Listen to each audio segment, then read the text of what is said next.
Howdy, howdy, howdy.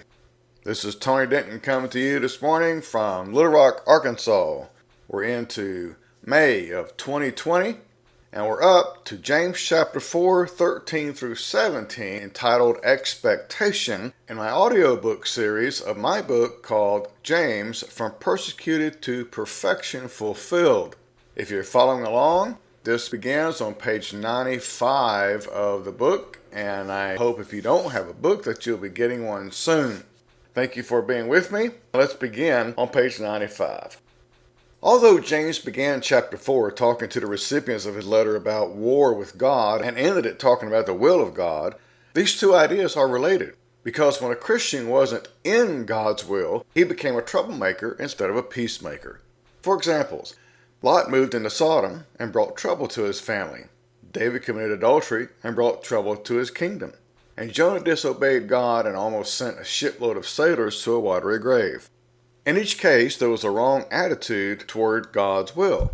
In our study of chapter 4, 1 through 12, we noticed that James dealt with what we might summarize as worldliness. Worldliness especially in relation to their time, those to whom James was writing in the Old Covenant age that was about to come to an end and be fulfilled when Jesus returned, according to Luke 21:22 in context. Now, although worldliness usually brings to mind the committing of acts like drunkenness, immorality, etc., it doesn't have to do so. It could be a simple attitude of omitting God from daily lives in the world, an idea that will correspond well to our scripture section for today.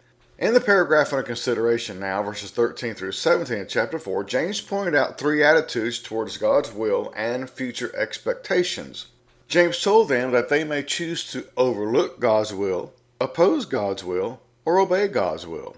So let's consider the first point James emphasized. They had the choice to overlook God's will, verses 13, 14, and 16. Listen up now, those saying, today or tomorrow we'll go our way to the city, spend a year there, engage in business and make a profit, when you don't know what your life will be tomorrow. For you are a mist appearing for a little time and then disappearing. But now you're boasting in your self-conceit. All such boasting is wicked. James was probably addressing the wealthy merchants here. Besides the fact that they discussed their business deals and boasted about their plans, it's also indicated that they didn't seek out God's will or pray about their decisions. Instead, they measured their success in life by how many times they got their own way and accomplished what they planned. In our last study in James, we considered verses 11 and 12 as their game of playing God relative to others. Now let's consider verses 13 through 16 as their playing God relative to themselves. Here's the object of this game. They would consider themselves as the final authority over their lives, then live like it, taking God completely out of the picture, not depending upon Him. The following were their rules. They would A. Selfishly choose their own time and schedule. B. Select a vocation that pleased only themselves. C. Limit their stay to please only themselves. D. Arrange their activities so that they'd work out for only their benefit and pleasure. Then E. Predict their profits and brag about them. Following that, James then evaluated the game and stated the reasons why it, like the other one, had no place among God's people. Life was too complex. Be gone now, you who say, today or tomorrow we'll go our way to the city, spend a year there, engage in business and make a profit. James wanted them to think about all that was involved in their lives. Today, tomorrow, buying, selling, losing, gaining, going here, going there, doing this, doing that, and so on. Life was made up of people and places, activities and goals, days and years, each of them having to make crucial decisions day after day, especially with the looming threat of those who hated Christ hanging over them everywhere they went throughout the Roman Empire. And the game of playing God relative to themselves just had no place among them because life was uncertain. Not only was it complex, it was uncertain. You don't know what your life will be like tomorrow, James said. That statement seems to be based upon Proverbs 27 verse 1. Don't boast about tomorrow, for you do not know what a day may bring forth. Some of these first-generation brethren of ours were making plans for a year at a time when they, sort of like our weathermen today, couldn't even see ahead one day. Notice how confident they were in saying, we will go, we will stay a year, We will buy, we will sell, we will make a profit, and so on. Their attitude should remind us of Jesus' parable of the rich farmer in Luke 12:16 through 21. Since he had a bumper crop, and since his barns were too small to hold it all, he decided to build bigger ones to have greater future security. He said to himself, "You have many goods laid up for many years. Take your ease, eat, drink, and be merry." But what was God's reply to this man's boasting and selfishness? He said, "You fool, this night your soul will be required of you." The word soul just simply means life. Then, whose will those things be you have provided? The rhetorical answer? Not his. Solomon knew this. In Ecclesiastes chapter 2, 18 through 21, he said, "I hated all my labor, because I must leave it to the man who come after me. And who knows whether he will be wise or a fool? Yet he'll rule over all my labor in which I toiled. There's a man whose labor is with wisdom, knowledge, and skill, yet he must leave his heritage to a man who hasn't labored for it. This is vanity and a great evil." Although the people in James chapter 4 were planning for themselves, James indicated that they may have been merely laying up for someone else who'd come after them. The game of playing God relative to themselves had no place among them because, thirdly, life was short, complex, uncertain, and now short. James went on to say, "You are merely a mist appearing for a little while." To humans, life often seems long, and we measure it in years. But in comparison to eternity, life is like a quickly disappearing mist. In the book of Job, we find many pictures of the shortness of human life. James, obviously wanting to keep his letter short, didn't take the time to list these, but we will here. Job teaches that A. Man's days are swifter than a weaver's shuttle, chapter 7, verse 6. B. Lives are as fleeting as a breath, verse 7 of chapter 7. C. As the clouds that vanish away, 7 verse 9. D. Man's days on earth are a shadow, 8 verse 9. E. Swifter than a runner, 9 verse 25. F. Passing like swift ships, like an eagle swooping on its prey, 9 verse 26. And G. Man is of few days, he comes forth like a flower and then fades away, Job 14, 1 and 2. Think about it. Man tends to count his life by years, but God said to count life by days, Psalm 90 verse 12. So James wanted to remind these folks that since life was and is so short, they couldn't afford to just spend their lives, and they certainly didn't want to waste them. So what they needed to do was invest their lives in eternal things. In the Bible, God gave precepts, principles, and promises to guide His people in every area of their lives. So observing His Word was, of course, the surest way to success when it came to investing their lives. Through Joshua, God said to His people in chapter 1, 7 and 8, "Observe to do all the law which Moses my servant commanded you. Don't turn from it to the right hand or to the left, that you may prosper wherever you go. This book of the law shall not depart from your mouth, but you shall meditate in it day and night, that you may observe to do according to all that's written in it. For then you'll make your way prosperous, and then you'll have good success." Related to that, David wrote, "Blessed is the man whose delight is in the law of the Lord, and in his law he meditates day and night. He shall be like a tree planted by the rivers of water that brings forth its fruit in due season, whose leaf also shall not wither, and whatever he does shall prosper." Psalm 1, 1 through 3. Yes, success was to be found in God's will, the Bible, the very book most folks ignore. Lastly, the game of playing God relative to themselves had no place among them because, number 4, life was frail. James was telling them that life is too complex, life is uncertain, life is short, and life is frail. "You're boasting in self-conceit," James said. "All such boasting is wicked." See, they didn't seem to understand that man has neither the wisdom to see the future nor the power to control it. So for him to boast in such things was and is wicked.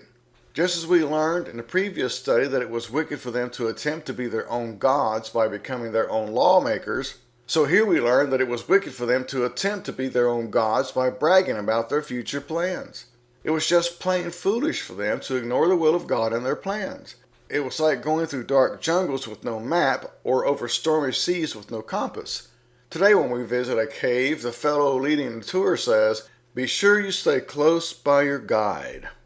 The original word for self-conceit here is an interesting word. It pictured a person who wandered about the land making promises about cures that couldn't be attained from his medicine. Like the old snake oil salesman. So he was known as a quack. He would take advantage of people and then brag about his journey later. Likewise, the Christian who left God out of his plans and then bragged about it was a wandering impostor, guilty of evil, James was telling him. In other words, just as these quacks were promising cures they didn't actually possess, some brethren claimed the future, which they didn't actually possess. The Greek word for wicked here is also interesting. It points out that such arrogance was useless, good for nothing. It wasn't only useless and therefore evil to claim to have that which they didn't have, but it was also the opposite of relying upon God. He who glories should glory in the Lord, Paul wrote 1 Corinthians 1:31. We need to clarify that James wasn't criticizing the idea of planning for the future, whether it be short-term or long-term. God didn't and doesn't disapprove of wise planning. In fact, the shady character in Jesus' parable of the unjust steward in Luke 16:1-12 was commended because he planned for the future. The problem was that God wanted their plans to always be made in concert with His will, according to His authority in their lives. What James was attacking was the kind of selfish thinking that arrogantly planned as though God didn't even exist. The next point James emphasized was that they had the choice to oppose God's will. Verse 17. See, what we looked at so far in verses 13 through 14 and 16 was that they had the choice to overlook God's will. Now, verse 17, they had the choice to oppose God's will. To him who knows to do good and doesn't do it, to him it is sin. It seems evident there were those among them who knew what God expected, but they chose to disregard it. That attitude expressed even more pride than the first one because that person essentially was saying, I know what you want of me, Lord, but I don't want to do that. I know more about this than you do. An idea that corresponds to what James had said earlier about those who became their own lawmakers, thereby judging the laws of the only true lawmaker.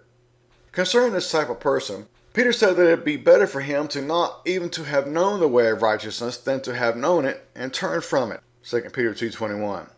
So why would those who knew God's will deliberately disregard it? Pride. Man likes to boast that he's the master of his destiny, the captain of his soul. Man has achieved so many amazing things, especially in the last couple hundred years, that he seems to think he can do anything. Even during James' day, there were those who believed that man was the center of the universe. Sadly, many of them likely disobeyed because they had the mistaken idea that God's will was a formula for misery when just the opposite was true. It was disobeying the Lord's will that would lead to misery, and Israel should have known about that for sure in the hundreds of years of history of their time. Even if a disobedient Christian appeared to escape difficulty in this life, what would cross his mind when he faced the Lord in judgment? That's what James was essentially implying to them. Even if a disobedient Christian appeared to escape difficulty in this life, what would cross his mind when he faced the Lord in judgment? Remember, Jesus said in Luke 12:47, that servant who knew his master's will and didn't prepare himself or do according to his will shall be beaten with many stripes. The sin of James 4:17 was implied in acknowledgments among those folks, which began with the phrase, I know I ought to. Okay, that's the idea. In other words, they were thinking things like this. I know I ought to study Scripture more. I know I ought to give more. I know I ought to do more personal work. I know I ought to spend time with my family. I know I ought to pray more. I know I ought to attend worship with God's people and Bible studies and such. I know I ought to do this. I know I ought to do that. And on and on and on it went. But their faith was tested by doing what they knew to do, which, by the way, was a warning to procrastinators whose rule of thumb was, and still is, why do today what I can put off to tomorrow? As Scarlett O'Hara said, after all, tomorrow is another day. My wife loves repeating that, so I had to do that. The problem was, such as with those wanting to lose weight tomorrow, those tomorrows never seemed to actually arrive, so they never got around to it. See, their enemy didn't care how holy their intentions were, as long as they planned them for tomorrow. Felix delayed obedience to the gospel, and as a result, we find no evidence that his convenient season, quote unquote, for obedience ever arrived. As an excuse for not heeding Ezekiel's messages, Israel said that he prophesied of times far off, Ezekiel 12:27, and the context indicates that this irritated the Lord. Procrastination caused spiritual death for many because, if they started at all, they started too late. A little boy who ran to the station just as the train had pulled out was greeted with the cry, "You didn't run quite hard enough, Sonny." "Oh, yes, I did," he said. "I ran as hard as ever I could, but I didn't start soon enough." Notice an interesting contrast here between James 4:17 and Romans 14:23. When Paul ended his discussion of a doubting conscience in Romans 14, he essentially said that if they did something that they were not convinced was right, they sinned. When James ended his discussion of disregarding God in James 4, he essentially said that if they didn't do that which they were convinced was right, they sinned. Kind of two sides of the same coin, huh? Lastly, James emphasized for them that they had the choice to obey God's will. See, they had a choice to overlook it, to oppose it, or obey it. Verse 15, "Instead you ought to say, if the Lord is willing, we shall live and also do this or that." If the Lord is willing wasn't to be just a statement they uttered. It was to be an attitude they projected. Like Brother Paul, who was so good about remembering God's will and his plans. Check out Acts 18:21 and 1 Corinthians chapter 14 verse 19 and chapter 16 verse 7. As opposed to the attitude displayed by those who'd say things like, "We'll go, we'll spend, we'll buy, we'll sell, we'll make a profit," etc. James was telling them that they should have been acknowledging their need of and for God, that their success and even their very lives are ultimately subject to His will. In other words, he was reminding them of some of their old covenant principles. "In all your ways acknowledge God, and He'll direct your paths," Proverbs 3:6. And with a slight variation on Proverbs 16:9, it reads, "A man's heart may plan his own way, but the Lord ultimately directs his steps." Everything in this universe operates according to laws. If men cooperate with those laws and obey them, then the universe works along with them. However, if he fights these laws and disobeys them, the universe works against him. For example, certain laws govern flight. The engineer who obeys those laws in designing and building a plane and the pilot who obeys those laws in flying a plane will both have the joy of seeing the great machine operate correctly. However, if they disobey the basic laws that govern flight, the result will be a crash and a loss of money and probably even life. Likewise, since the Bible is full of precepts and principles that govern life, the life of humans upon this planet Earth, James was telling them that they had better comply with those laws if they wanted things to work together for their benefit. The relationship of those Christians to God's will was a growing experience, and here were the 4 steps. Number 1, they were expected to know His will. Ananias said to Saul before he was converted, "God has chosen that you should know His will," Acts 22:14. God's will wasn't difficult to discover. If they were willing to obey it, then they'd come to know it. For Jesus said, if anyone wants to do God's will, he'll know or discover the doctrine, John 7:17. They weren't to be content with merely knowing some of it because He wanted them to be filled with the knowledge of His will, Colossians 1:9. It was wrong for them to want to know God's will about some things while deliberately ignoring His will about other things. Number 2, they were expected to understand God's will. Paul said, "Don't be unwise, but understand what the will of the Lord is," Ephesians 5:17.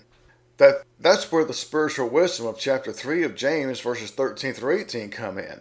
One of the greatest statements of Jesus was, "No longer do I call you servants, for a servant doesn't know what his master is doing. But I've called you friends, for all things I heard from my Father I have made known to you," John 15:15. In the days of slavery, when a master ordered a slave to do something, that slave didn't have the right to ask a reason for the order. However, if that same man, the master, had a friend he called on from time to time to do things, there would very seldom ever be a time when he would not reveal his reason to his friend if he were asked for one, or even if he weren't asked for one. It was a great blessing to be the friend of Jesus because they would now be allowed to know the reasons for many of God's demands, which in turn helped them to understand the Lord's overall will. Number 3, they were expected to prove God's will. Paul said, "Prove what is that good and acceptable and perfect will of God," Romans 12 verse 2. The original verb here means to prove by experience. They were to learn to determine God's will by working at it. The more they obeyed, the easier it was to discover what God wanted them to do. It was something like learning to swim or play a musical instrument. They eventually got the feel of it, or the hang of it. Then it became second nature to them. See, they started with doing that which they knew they ought to do, and then God opened the way for them for the next step.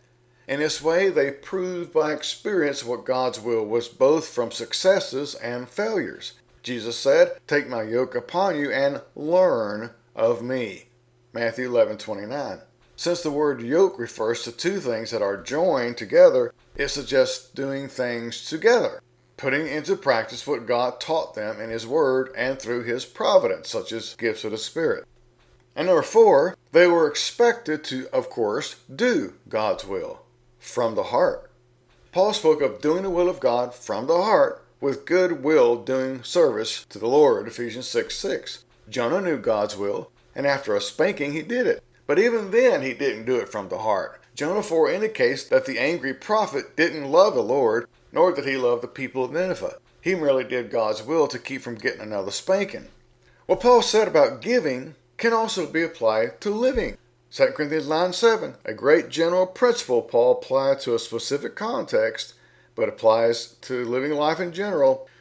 Paul said, "Not grudgingly or of necessity, for God loves a cheerful giver." Grudgingly means reluctantly or painfully. In other words, they got no joy out of it. The phrase "of necessity" means under compulsion. In other words, they obeyed only because they had to, not because they wanted to. Like Jonah, the hearts of such people weren't in it. The secret to a happy life was to delight in duty. When duty becomes delight, then burdens become blessings. David said to God, "Your statutes have been my songs," Psalm 119:54. "And I delight to do your will, O my God, and your law is within my heart," Psalm 40 and verse 8. When God's people served Him grudgingly or out of necessity, instead of out of thankfulness and gratitude, they may have accomplished His work like Jonah did, but they missed the blessing in the process. Now, what were the 4 benefits and blessings of doing God's will from the heart? Number 1, they could enjoy a deeper fellowship with Jesus. Jesus Himself said, "Whoever does the will of God is my brother, sister, and mother," Mark 3:35. Number 2, they could have the confidence of having their prayers answered, even if the answer was no. John wrote that this is the confidence we have in Him, that if we ask anything according to His will, He hears us. And when we know He hears what we ask, we know we have the petitions we've asked of Him. 1 John 5:14 and 15. Number 3, there was an eternal quality to the life and the works of one who did God's will. John also wrote, "He who does the will of God abides forever," 1 John 2:17. And number 4, there was the expectation of reward on the other side of Jordan. Matthew 25:34. Well, in conclusion, evidently some of those to whom James wrote were ignoring God's will as they made their daily plans and decisions, and some of them just plain and simply knew His will and refused to comply with it. Both attitudes were wrong and only brought sorrow to their lives, and they didn't need any more of that, did they? Failing to do the right thing, whether it was due to overlooking it or opposing it, remains sinful. James said, "For him who knows to do good and doesn't do it, to him it's sin." They should have followed the steps of Jesus, who once said that the very food of His existence was to do the will of God, John 4:34. So, instead of being friends with the world or the flesh or God's enemy that we've talked about in chapters 3 and 4 earlier, James chapter 4, especially the part we just talked about, was meant to teach them how to be friends with God, and the principle was reasonably simple. They must respect God for who He is. Because He's God, they should have shown respect for and included Him in their plans for the future. They should have respected others who He had created and loved when they talked about them, because such things influenced how they prayed and the manner in which they conducted themselves, not to mention that it would have brought them to their knees in regret when they began thinking they could do better without Him. Hey, again, thank you so much for being with me today as we look at the last part of James chapter 4. We have one more chapter left in James chapter 5, even though it will take 2 or 3 chapters for us to get through my book on that particular chapter. So we're heading close to the end now, and I hope you'll stay with me as I churn these out over the next few weeks. Have a great rest of your day.